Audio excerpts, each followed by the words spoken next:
Okay, the battle continues, and this is on legendary difficulty with the mod version 1.8. And what we want to do is I have 4 units that I want to get up around the enemy position and surround them. And I'm kind of wondering at this point how I'm going to, like to the left of my position, how I'm going to cut them off there. But I have more reinforcements coming in. So my reinforcements are going to come in slightly to the right when they come in, but I need to get them to the left side of the map. And I find that out when they come in. So, but I've kind of, well, I've completely forgotten when and how many reinforcements come in. So, but it's only 11:15. I mean, this is still very early. And his units still have some size to them. And I'm looking at the red and the blue bar are about the same size.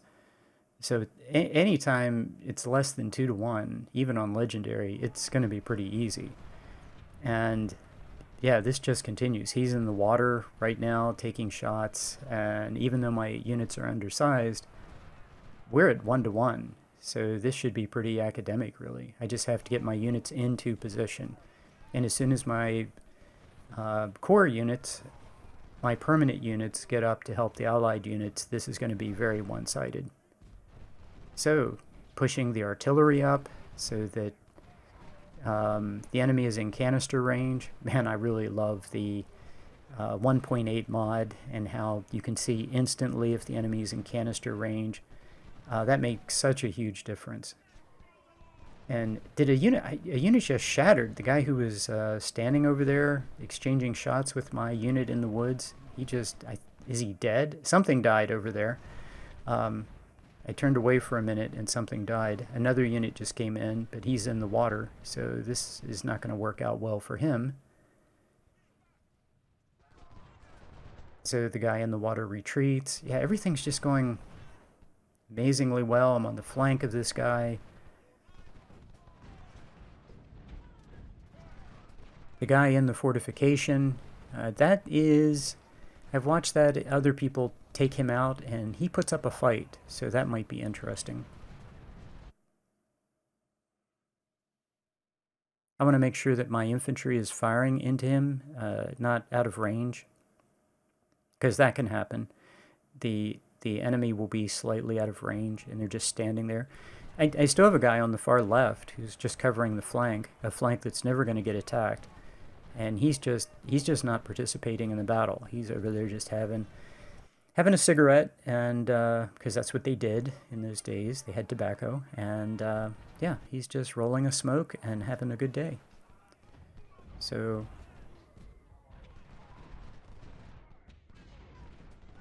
yeah, that unit that's routing, he's going to be under 2,000 soon, and these other units are only at about 2,000. So yeah, I'm looking at this now. At the time, I wasn't certain of the numbers, but anything under 2,000 that's routed a couple times is, man, they get to be about 1,800. They can be captured. So at the time of this battle, I was thinking I needed to get them under 1,000 probably to be safe, but nope, they can be captured. So these guys are actually very close to being captured right now. But I have still, my army isn't here. I mean, I have, yeah, my cav is over there, look, covering my flank. Yep, the flank is fine. So I 2, 4, 6, 8, 10. See 10,000 of the enemy. And he has 2 artillery.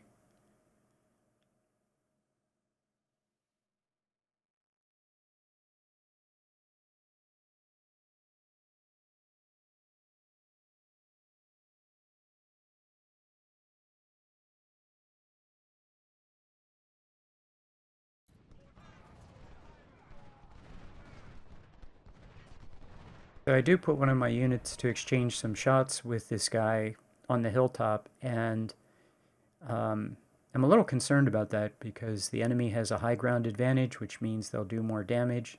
But my guy's in the woods, so I think I should be okay.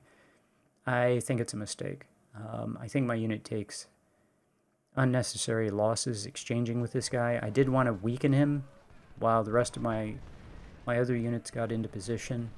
And I wanted to hit him from several different sides at once, but it's going to be a while before they get into position. So probably didn't need to initiate that combat right at that moment. Probably should have let that alone.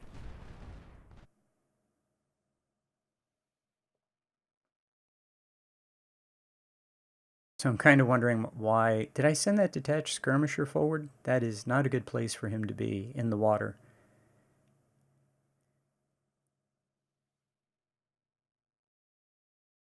So these forts always have greater range, so I want to keep track, make sure that he doesn't start firing at my guys that are moving around him. And my units have to go uphill and then around him, and that's going to take a while.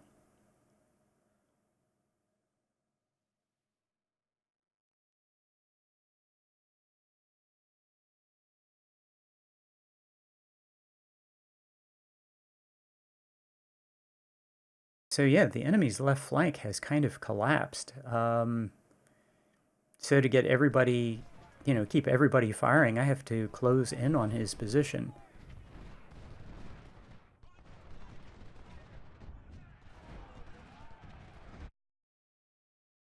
Yeah, counterattack. Okay, here are 4 units and five units, and I'm looking at this and I'm thinking, okay, that guy was always, yeah, that's the obvious place for him to go. But I end up sending the other 4 over there too because there's nothing for them to do on the right. Like you can see, it's just the units are all stacked up, and there's complete coverage for that that portion of the battlefield. So there's nothing for them to do over there. So yeah, I have to send them to the left, and that's what I end up doing. So yeah, I gave my infantry unit the fall back order that's in the woods because they were just taking too many losses and not getting anything out of it. But then he gets out of the fortification.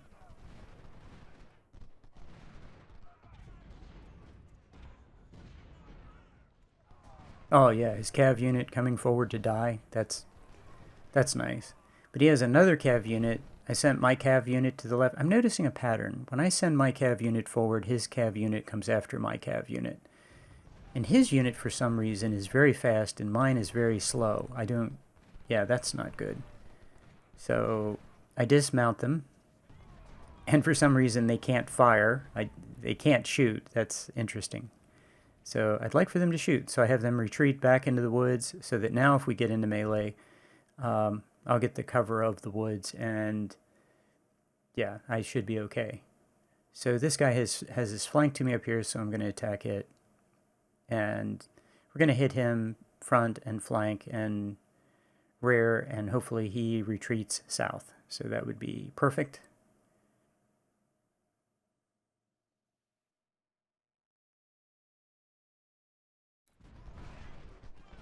Finally, my cav unit shoots, so I'm in the woods, so I'm fine.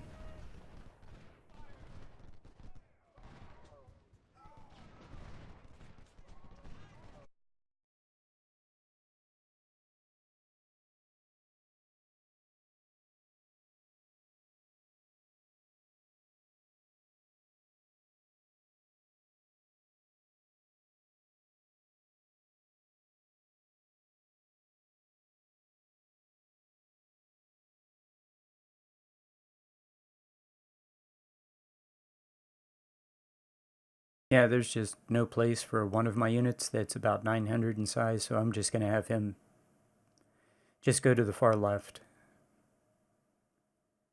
We're going to want to encircle this position, and yeah, I already gave these guys orders, but yeah, the position that my troops are in, they're winning that fight, and they don't need any help. So now we're going to route this guy.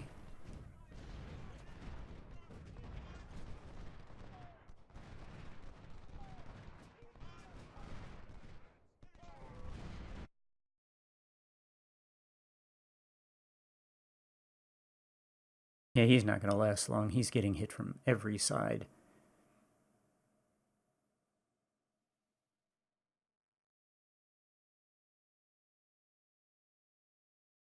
Yeah, and I'm starting to, and I had this vision of encircling the entire position.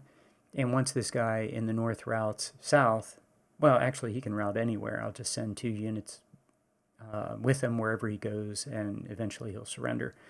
So hopefully, though, he just routes south, and we just, wrap everybody up in a neat encirclement.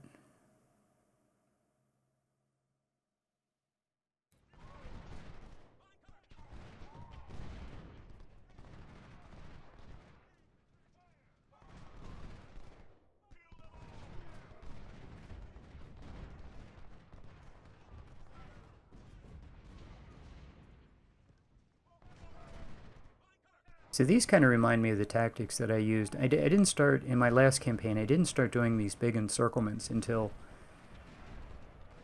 maybe as late as Gaines's Mill. Um, but I see the opportunity to do more of this early. Um, and yeah, these are the tactics in the last campaign: Gaines's Mill, Malvern Hill, and every battle pretty much after that. And get an encirclement. The only thing that's different is getting all the captures. Although at Gaines's Mill and Malvern Hill last time, got a large number of captures. But I wasn't trying to get captures because there was no payoff for it. Um, you didn't get weapons. You just drove down the enemy manpower pool. So, but now with the mod, there is a payoff.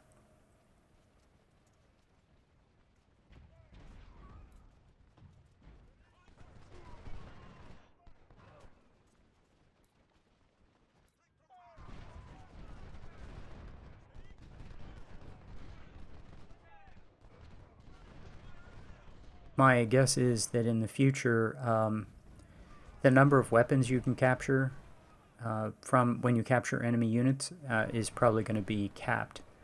So, yeah, my guess is that at some point that'll be capped. The other thing I'm starting to think about is it might not be worth it to go for all the captures that you possibly can. It might actually be a better idea to get a certain number of captures. Like you just cap yourself on this, but make sure you get a certain number of kills. And because your units really benefit from the XP gain of encircling a bunch of the enemy and then just harvesting XP. So, which is what I did. What I pretty much did in my last campaign, the one I had to stop playing because my computer died. So, what I think is there's probably a balance.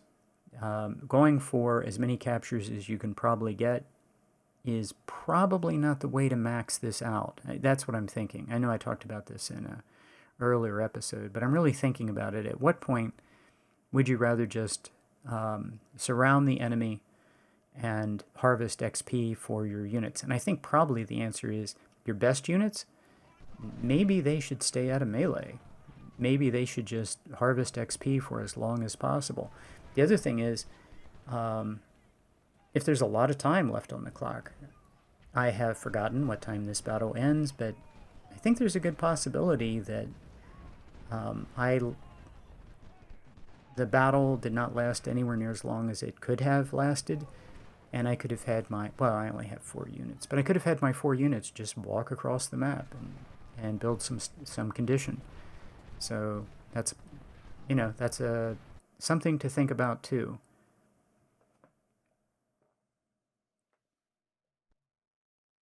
Okay, we almost have the enemy encircled, and in the next video we'll finish the encirclement. All our troops will get there, and then it'll be just a question of, well, we're going to try to get as many captures as we can, because that's what I was thinking in this battle. I need the weapons.